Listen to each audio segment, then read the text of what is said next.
Hi everyone! Today, in this breakout session, I would like to talk about the new collaboration between 4D and Git. Starting from V18, 4D introduced a new way that makes it possible by supporting the use of Git as a version control solution. It really covers the various possibilities and facilities which help you focus full-time on your business while being worry-free regarding your source code management. During this session, I will explain to you in details the different ways of interacting with the Git repositories using Git comments or some graphical user interfaces. First of all, I'd like to introduce myself. My name is Ahlam Benhachem and I'm a 4D development engineer at 4D Morocco. The first point I want to discuss is why should starting using Git or any other version control solution? But before proposing the solution, let's identify some difficulties using the 4D client-server architecture in order to project the concepts adopted by Git. Surely, you are familiar using the 4D client-server mode.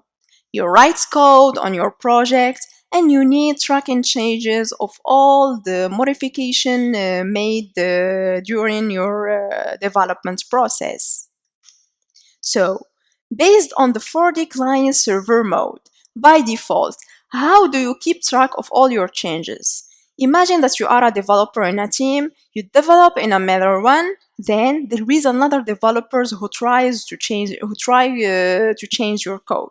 Okay? How you can identify who did these changes and when?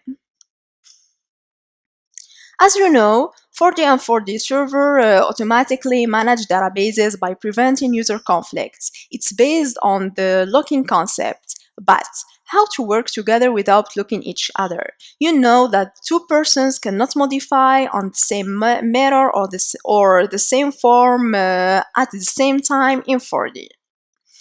Imagine that there is a developer who worked in his own local copy. So then, how to merge multiple developers' code together?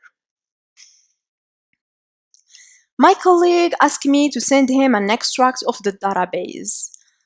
I should look for this manually or just send him everything? If I want to go back to an earlier version, what should I do? I may mention the backups, but don't forget that in 4D, you should program them and restore them manually. How can I get a big image about the development of my project and how to measure employees' productivity?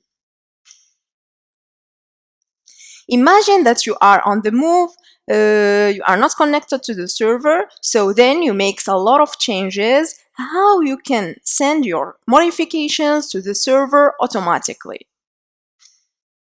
Certainly, you have at least one of these questions.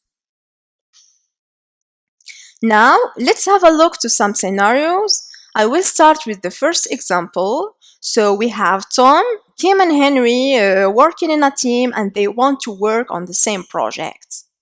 So Tom creates the project and let's call this copy one of the projects. Then he gives the project to Kim. Kim makes some changes and let's call this copy 2 of the project. So Kim hands this project to Henry. Henry adds some modifications and let's call this copy 3 of the project. So now we have 3 copies of the same project and we have the challenge to merge all this modification in one final copy. So what to do now?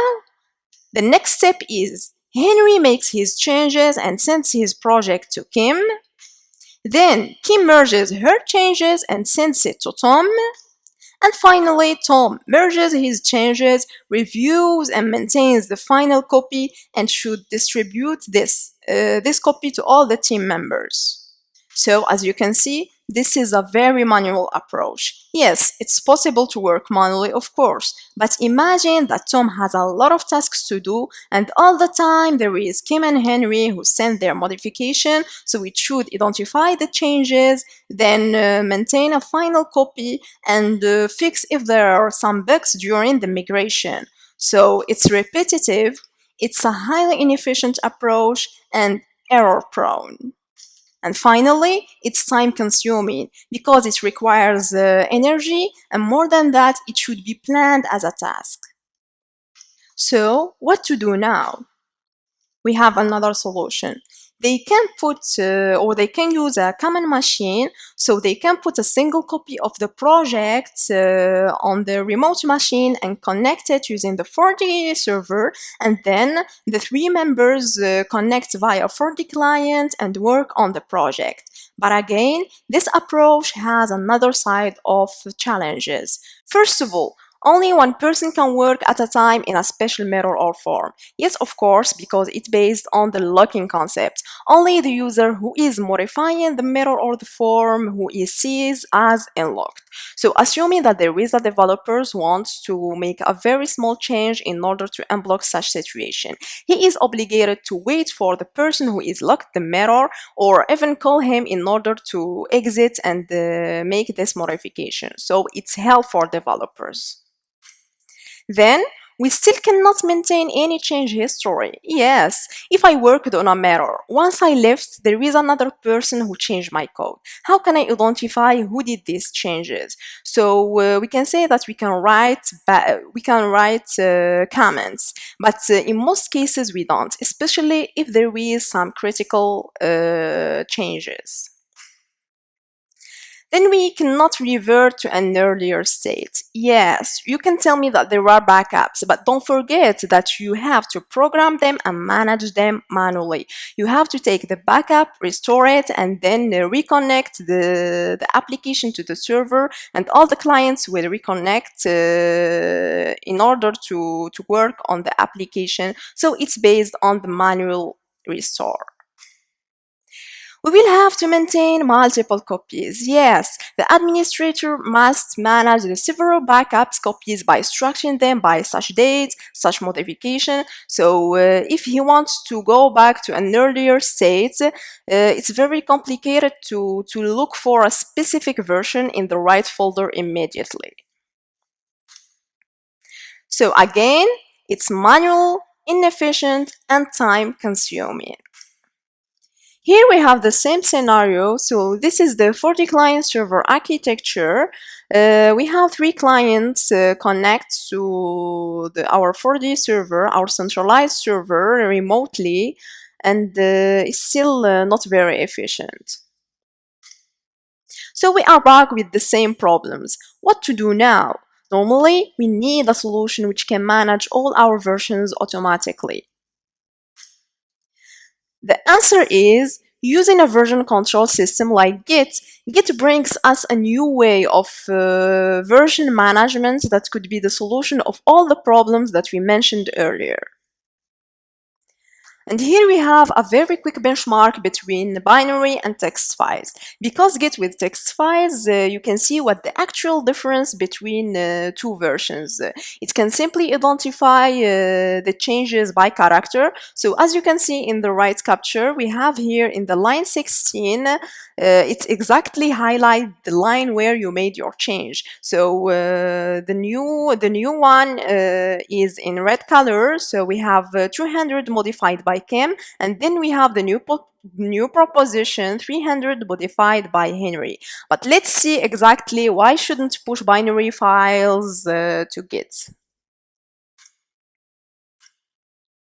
So here we have an example. We have a file with 100 megabytes, okay? When we made two modifications, we have our repository with 300 megabytes. So if there is a modification, it will save a new file with the whole binary suite. So thus returning to the concept of backup. So it takes up space. Since earlier versions, 4D has been a supporter of team development and testing using its binary system that allows team members to work together via the 4D server. So now it's possible to convert our binary sources .4db file into a project folder with every element from the database, all the forms, mirrors, menus as a text file while still allowing the compilation of all the work into a single file for deployment needs. So that's what we called the 4D project mode. So now let's have a scene to the project databases. We have two possibilities using the project mode. First of all, creating a fresh database using the new project, okay, from scratch, or converting an existing database into project database. So a new project database can be created simply by using the file, then selecting new and choosing project database. The process of conversion is also very simple. Using file, then choosing export and select structure to project. So here, once everything is ready and the conversion has successfully completed, you can start working with your project database. However, you have some post-conversion requirement to do in order to clean your project. For example, it's obvious that the .4db structure file is no longer needed. So to know more details concerning the subject, please you can see and have a look to the following link of our 4D blog. Then here we have a benchmark between the binary database and project database. So let's compare between the two architectures. So as we mentioned earlier in the previous slides, since a project database is made of text files, you will have several folders and files stored within a single parent database folder. When you create a project database, you will find the most of the same folders as traditional binary database, but project database include two additional folders. First of all, we have the project folder, application source code that's equivalent to the .4db. So in text files, you will find everything from the database structure to the user interfaces, including the forms, menus, or any required sources. And then we have the user preferences.name of project. So this folder contains files of user configurations, the breakpoint positions, window positions, etc. And then we have the same folders, but we store the data in a folder called data, and the others it will keep the same. And now let's have a deep dive into version controlling using Git. So to illustrate all the Git steps, let's have a look to this scenario. So let's imagine that Tom is working on his local copy, and there is Kim and Henry who want to get back this version, including all the changes made by Tom. So there are several ways. They can take it by USB if they are very close physically, or they need to share it using a shared volume FTP if they are not in the same area. So let's look into the details and what's exactly the step to do with Git. First of all the team members will install Git on their systems. Okay, this is Tom's system, Kim and Henry's systems. So then Git was installed successfully. And step 2 will be Tom can put a copy of the project on the remote repository. So Tom creates the folder and he wants to share it with all the team members on the remote repository. Yes, it's done. So the step 3 will be Kim and Henry will get a copy of the project from the remote to their local machines. Yes, Kim and Henry will get a copy of the project and they can work at ease on their local copies. Yes, they can make all the changes wanted So everyone can now work on their local copies. Yes, and connection to remote not required. So the good thing about Git is while working on the local copy, still don't need connecting to the remote repository, okay? So connection wasn't required just if we want to publish our changes or get back all or the current version exists on the server, okay? So Git will take care of all the changes on version controlling, and even if you don't have the internet connection, they can still work on their local machines. Perfect. So now everyone can send his changes to the remote repository and it will be merged automatically. And finally, we can get the latest changes on our local machine whenever we want. So Tom can get the difference or the changes made by Henry and Kim, and it will be merged automatically on his local machine. And then in the following example, let's see how Git can manage all the conflicts between the team members without blocking each others, okay? So let's follow the same scenario, okay? We have Tom, Kim, and Henry systems. They already installed Git, and we have Tom that creates his project and sends it from his local machine to the remote repository, okay? So he adds normally a mirror one with this piece of code, okay? And then we have Kim and Henry get this copy from the remote repository to their local machines. And as you can see here, Kim makes his changes, okay? And sends this version to our common repository. So here, as you mentioned,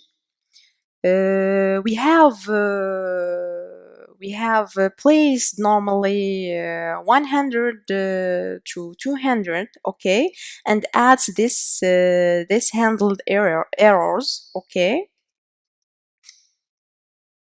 Nice. This is the current version exists on the remote server, and we have Henry that doesn't get the latest version, okay, and he tried to make his changes. So he adds something, I guess. So he changed the Tom code and the loop maximal from 100 to 300, okay, good. But here, normally we have a conflict. Yes, because in this case, we have two persons that changed and edit the same file on the same lines. So we have here a conflict. So we should normally validate one proposition. We have another cases when Git can identify and detect exactly if there is a mistake or if there is a problem, okay? So if you delete a file that someone else modified, or both of you add a file with the same name and much more. So here, as you can see, we have this pop-up with resolve conflicts before merging origin master into master. So don't forget for now this keywords, okay? The most important that Git is very powerful on detecting exactly the place of the changes, okay? We have here mentioned the mirror one, okay? And we have one conflicted file, and we have more than that, the possibility to open it using Visual Studio Code. This is one of the best graphical user interfaces that we can manage Git, okay? So here, as you can see, we have the two propositions. We have the last version exists on the server made by Kim, and the last one adds by Henry. So Git was nice enough to mark the problematic area when two changes affected to the same file on the same lines. So more than that, Git offers the possibility to clean up these lines when you are done with the valid proposition. Okay, we can choose just one proposition, which is the more available. So here I'd like to show you this slide just to keep in mind that using it you can have access via a desktop application that has a graphical user interfaces such as Visual Studio Code. We have Git Desktop, so just in order to encourage people and users who haven't expected to use some commands with the Git commands lines, but all the time it's great to know them. It's just to know what happens in a deep way, okay? So now, before starting the Git commands, you can simply use here the P4Merge application to choose the most appropriate suggestion to handle the conflict related to the scenario 3. Okay, so at the top here, as you can see here, okay, at the top of capture, we can see that the forms with the different colors. So the original one is with the yellow, okay, it's the first copy which being upgraded to the remote repository by Tom. And then we have Kim here with the purple color with the 200 as a loop in the expression, okay, and the third one by Henry as a green color. So if you can see here, we are highlighted especially all the changes between the different versions, and here we have the possibility to choose the appropriate proposition. So it's very useful and it's very efficient.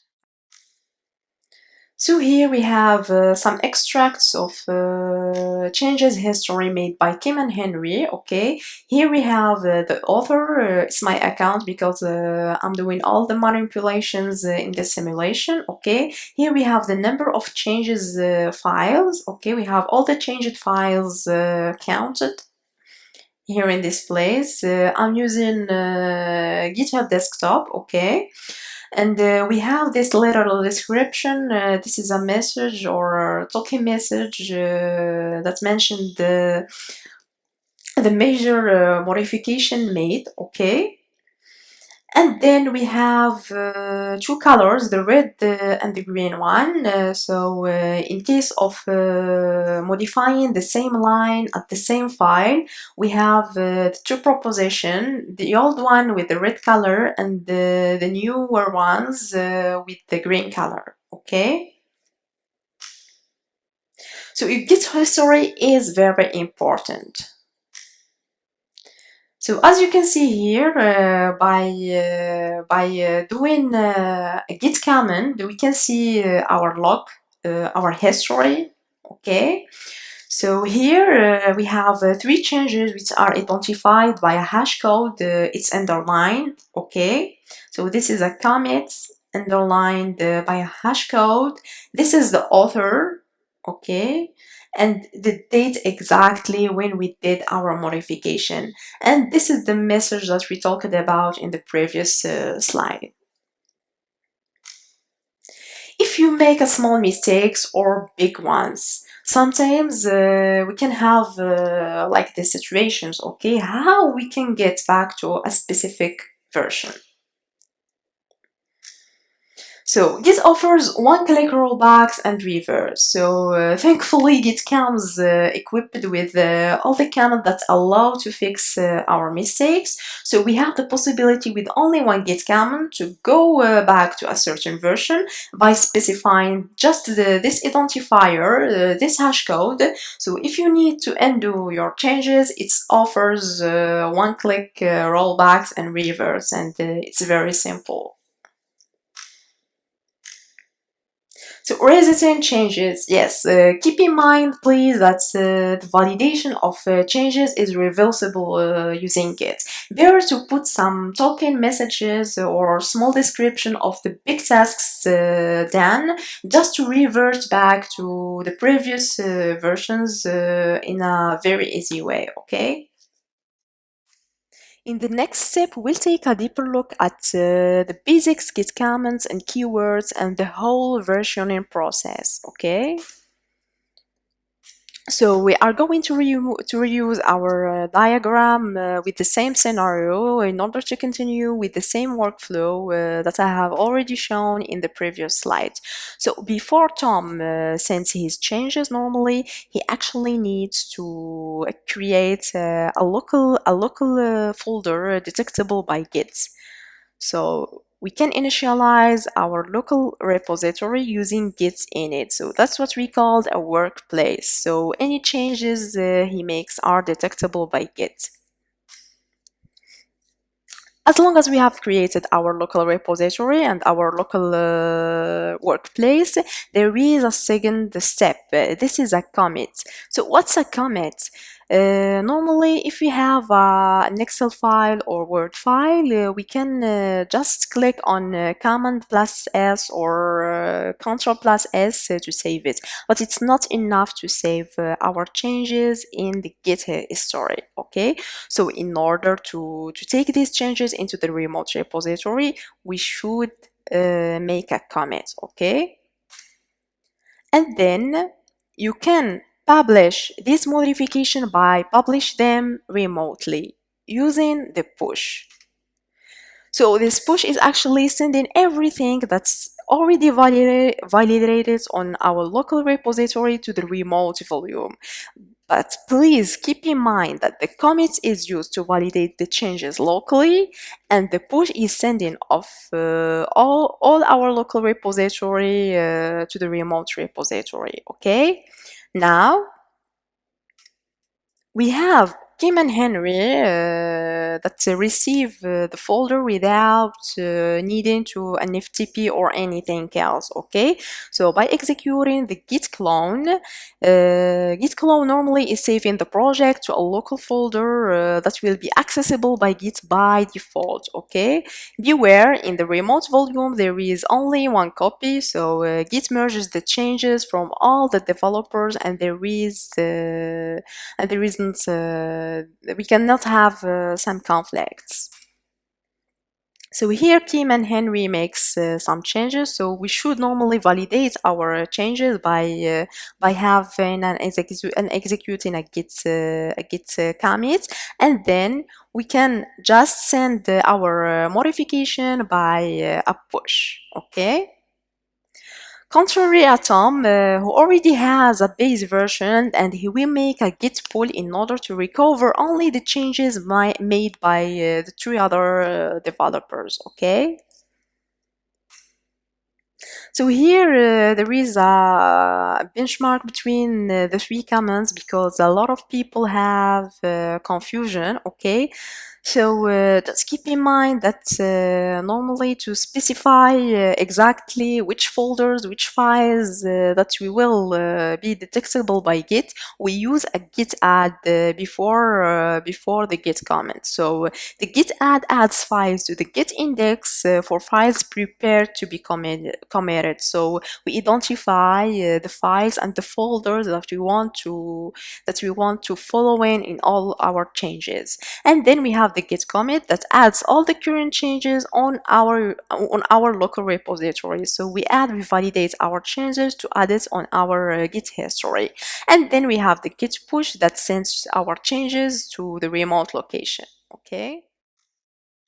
As a recap, let's see some Git benefits. Okay, first of all, tracking changes. Yes, we can have a global vision concerning all the modification made on our project by such date, such person Okay, so it's not also makes easier for project leads to keep track of changes, but also let developers initialize discussions around their works before migrating it to the code base. Okay, then short-term and long-term rollback, so we can go back to our previous versions. Yes, it's easy to get into a mess with kids. Yes, there are times when you make a change that's not desired or causes your product or your site to not work.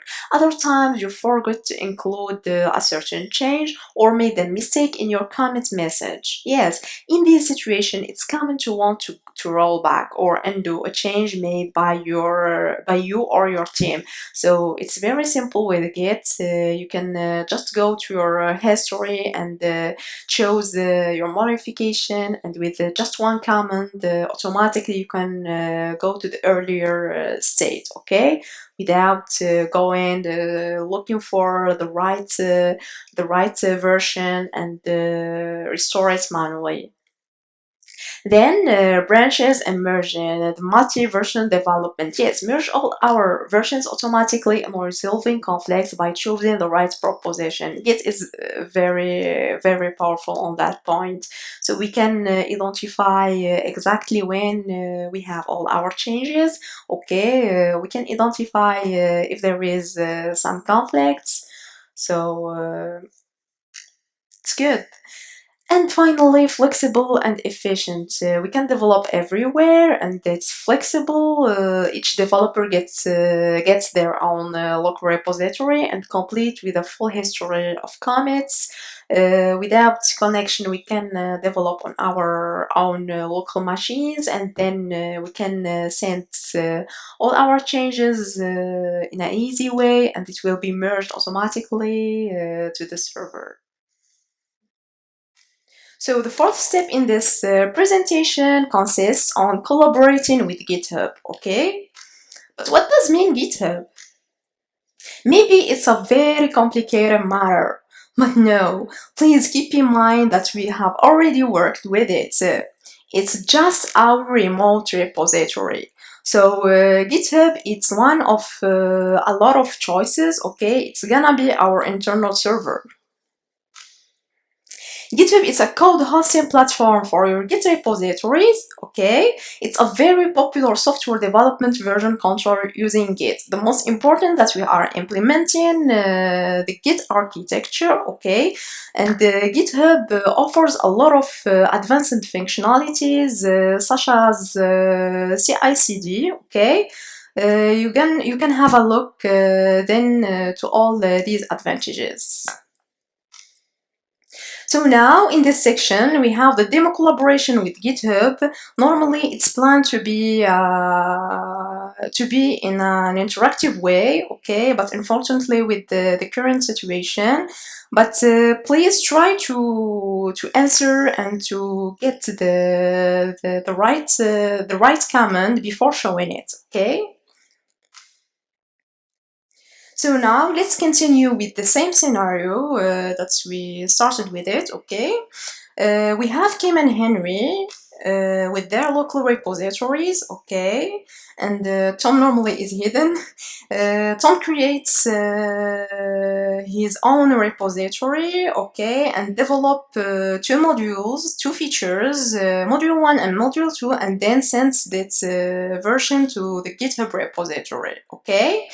So now, if Kim and Henry wants to get this version on their local machine, they should execute a git clone. So git clone normally initialize a git repository on our local machines, okay, and then create and synchronize the same contents as shown, okay. So as you can see here, we have the same modules in the three repositories. Then we have Kim that developed a third module, and then Henry is developing and put the fourth one. So normally to validate all these changes, but just locally, we should execute a git add. So git add normally identify the files and folders that we want to follow with using git. Okay. So if we didn't specify a file, we don't have these changes in our history. And then we have a git commit. Git commit normally validates all our changes in the log or in the git history. So now we can send these modifications to the GitHub repo. So Kim normally executes a git push just to synchronize and send his own modification to the remote repository and shared it with the other members. And now normally Henry has the possibility to get this modification, but first he executes a git fetch just to see what's happened in the server, so we can have a log for all the modifications made, okay? And then we can execute a git merge to merge and get this modification to our local repository. So now we have in the local repo of Henry the 4 modules, okay? And now Henry sends his modification to the principal server, to the GitHub server to share it with Kim. Yes, it's gonna be okay. So now Kim normally doesn't have a matter what's happened on the server, so she needs just to get the final version exists, okay? So what she does is to execute a git pull. Normally, git pull synchronizes between the remote repository and sends the different changes between both of them. And finally, it's time of practicing. So let's go ahead and see our demonstration. Okay, so here I have prepared this file which containing all the demo steps that we will follow in this technical session. Okay, so the step 0 is to create a fresh database from scratch named 4D project demo. So let's launch our 4D app. Okay, and then go to the menu bar, choosing file, new, and project database. Let's forget about all the binary databases. So let's type the name for the project demo. Okay, so it was created successfully. So the step 1 is to add method 1 by Tom. So I prefer to continue with the same scenarios just to simulate the same situations. Okay, so we have a lot of team members that they are manipulating his project. So let's add this method 1 by Tom. Okay, so I will copy this piece of code just to save time. Let's add these two methods, do stuff and do something else. Do stuff, and then the second one is do something else. So now in our project we have 3 methods. Okay, so let's start tracing our changes using Git. But before starting using our version control system, let's have a scene to this notes file that I prepared for you just to have a global vision about this project mode, okay, with more details. And here I have all the installers to install our Git version, and then to have an account of our remote repository just to have this link between them, and much more information. So here we have a lot of interactions, situations that you will find in your real life. Okay, so you can have a deep look on this file then. So let's start our manipulations. We launch our terminal. Okay, and let's type git ---- version to check our version control system. So here we have git version with this latest version. So this is the latest version source release in the official site. Okay, and then to start following our and tracing our projects, we specify the folder that we want. So here I find that projects is really equivalent to the .4db file. So here we have all our changes, all our methods, forms, and menus added in our structure. So let's have access to it, and then we need to initialize it. So to identify and specify all the files and folders that we want to follow, let's type git add point to add all the files and folders indeed.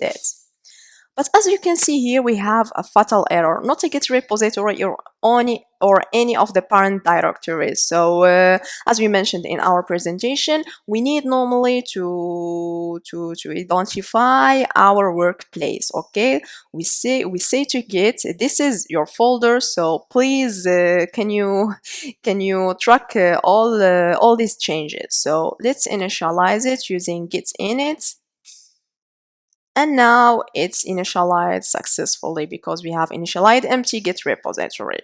So then we can execute this git add. So let's see the git status.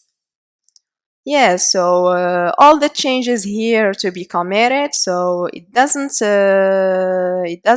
validate it, but we can see all the folders and files that we can follow in our scenario. Okay, so then let's commit it using the command git commit -m. This is the message, and we say this it's more preferable to have some token messages. Okay, so here we have first comments by Tom. Yes, so if we have now a git status, we will find that nothing to commit, working, tree is clean. So now we validate all our changes in our history. So let's check it using git log. And you will see here, this is the commit message. This is the author and the date. And then we have this identifier that we will need now. So now the step 2 is, in case of error, we will need to go back to the previous version locally. Okay, so let's simulate this this example by adding just an alert with errors. Okay, errors. And then if we check the git status, you will see that we identify exactly when we have this change in the method one. So to add this change and commit it, we can merge both comments, git add and git commit, in the one with this option. So we can create git commit with -a, this is add, and then -m, and create our message. So errors commits. And now we have our change that's already saved. So if we check our log now, we have 2 changes. So that's what we call the tracing our modifications in our application. So if you want to go back to this version, let's copy this hash code and then quit, and just with one command.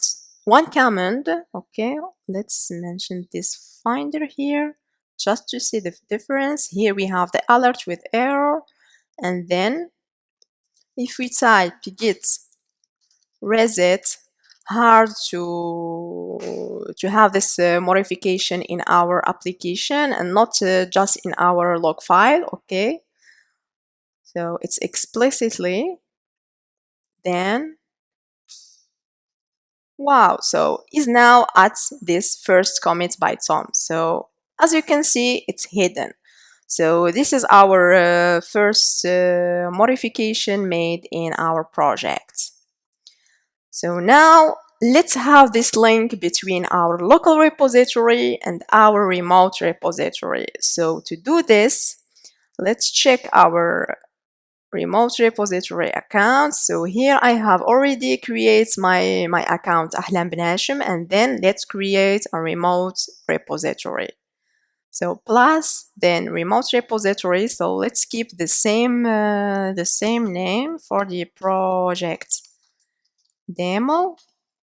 Here we have a description, and then let's keep the same the default configurations, but we keep it private. So let's create our repository. And now we have this link to have this association between our local repo and our remote repository. So to do this, let's type the git remote add origin. So here we add an origin to our project. And let's pass the link that we copied right now.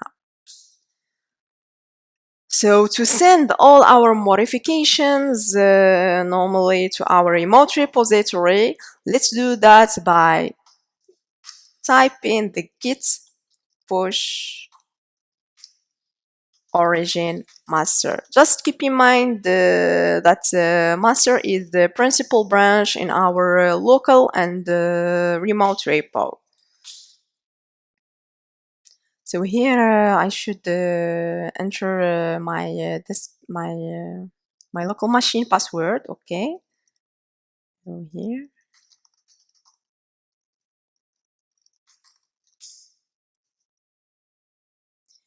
Yes, so we count all the objects that well done. So normally here we send all these changes to our common machine, to our remote machine.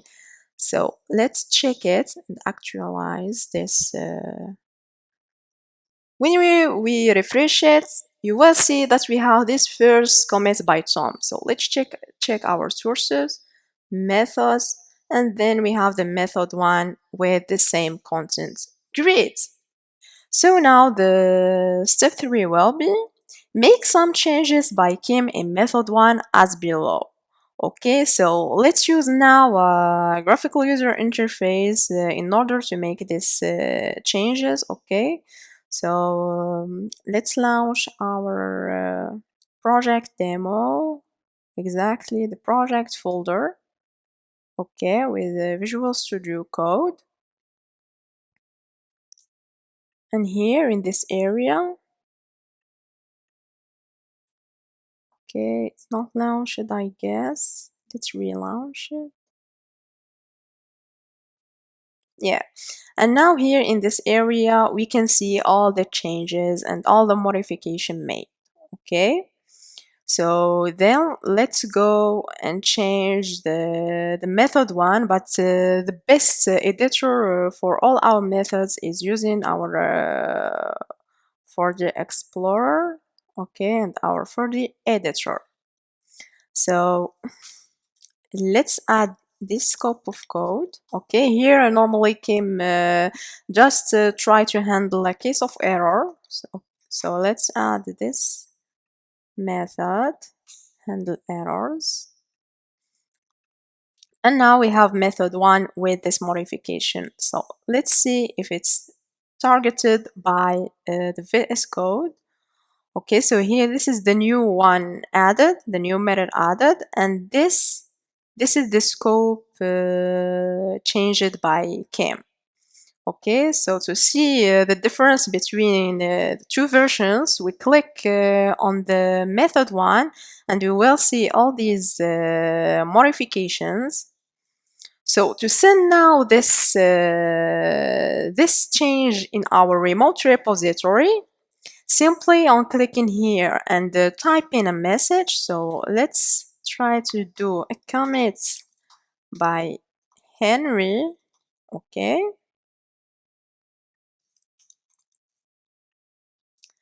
Let's validate all our changes locally, and then we need to send it on our remote camera machine. So let's do a push. Okay. And then as you can see here, this line is uploading and sending all our modifications. Okay, so let's check now the new version that you will need. Yeah, so here this is the case handled. So let's have a see into all the 4D project demo. So here we have two commits. The first one made by Tom, and then the newer one by Henry. So if we check now the sources, the methods, we found this handle error method. Okay. Now let's close it and see the next step. So step 3 is trying to simulate a conflict situation using a secondary database by duplicating the original one. Okay. And now let's duplicate our 4D project demo by clicking on the right button and then duplicate. Okay, so this is the second instance of this project. So let's open it by our 4D app. Okay.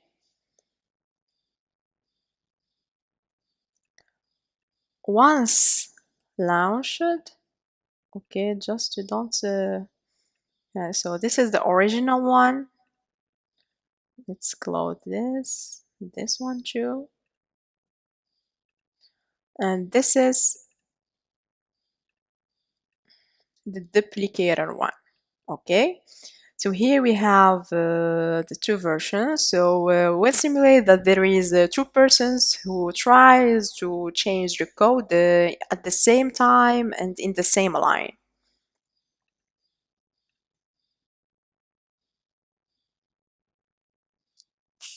So now to see what happens, let's use another user interface. It's GitHub desktop. So add an existing repository. So let's add the two repositories. This is the copy. So let's add this repo and then add the original one. Desktop and then for the project demo and project. What we need to do now is, first of all, modifying the method one by Kim. So let's copy this line and modify it from the original one. Okay. So normally Kim changed the end expression of loop by replacing it to 200. Okay. And then Henry tried to modify this line in the other version. Okay, it's well saved.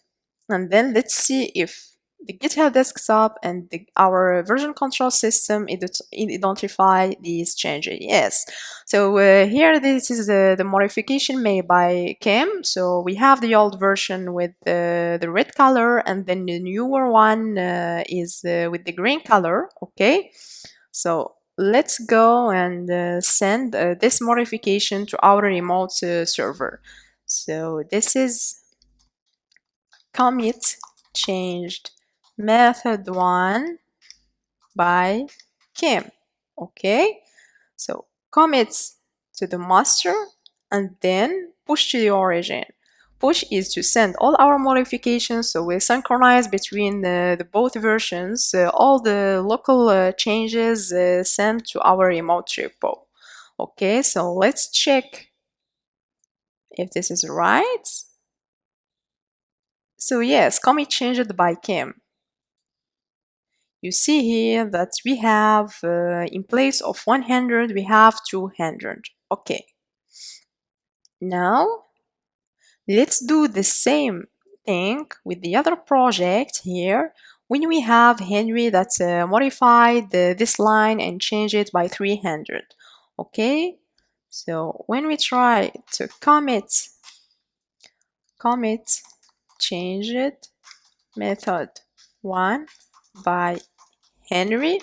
Keep in mind that we are trying to change the same line, and now Henry has the old version, not the synchronized and the current version of the remote repo. Okay, so if we try to commit to the remaster, if we push origin, here we have a dialog that said we should normally to get the newer commits on the remote repo. Okay, so if we try to fetch it, now let's pull origin. So let's get all these modifications from the remote and merge it to our local machine. Yes, but in this case, Git has identified a conflict. So here we have two conflicts files. The first one is just for the attributes and the timestamp, and we are very interested for this method one conflict. Okay, so let's open it using the command line and see it with the p4 merge. So let's type git merge tool to see it using this file. Okay, so this is the first one. Save, and we will see now the other conflict. Okay, so let's choose the last proposition.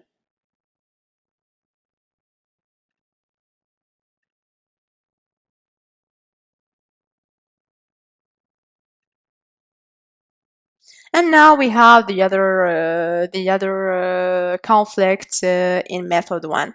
So as shown here, we have the base one. So this is the first version made by Tom, and then we have Kim that changed the remote repository to 200. Okay. And here we have the last one modified Benhachem. So here simply we can choose by color the right proposition for us. Okay, so here I want to keep my change. So let's choose the last one and then save it. Okay, so if we quit now, we will see that's already all the conflicts resolved. Okay, so we can resolve our conflicts using the Open Visual Studio Code, or we can use it just we can maintain it just using the 4D editor, or with some graphical user interfaces like Git p4 merge. Okay, so now commit merges and then pushing it to origin. So the last step is about managing and resolving conflicts. It's already done using the two proposal user interfaces, GitHub Desktop and p4 merge. So if we go and check our remote repository, this is the GitHub repo. Here we have the new proposition validated by Henry and send it to our remote repo. So this is modified by Henry and it's highlighted with the green color. And here the handle error method adds, and then all the time we synchronize Dr. changes using the timestamp in the matter attribute .json. Okay, so that's it, and that brings us to the end of this breakout session. I try to simplify and make this collaboration between 4D and Git as simple as possible, but this is just an overview between both of them. We still have much more advanced functionalities to show you maybe in the next sessions. So I'd like to thank you and say don't hesitate if you have any question. Waiting for your feedback.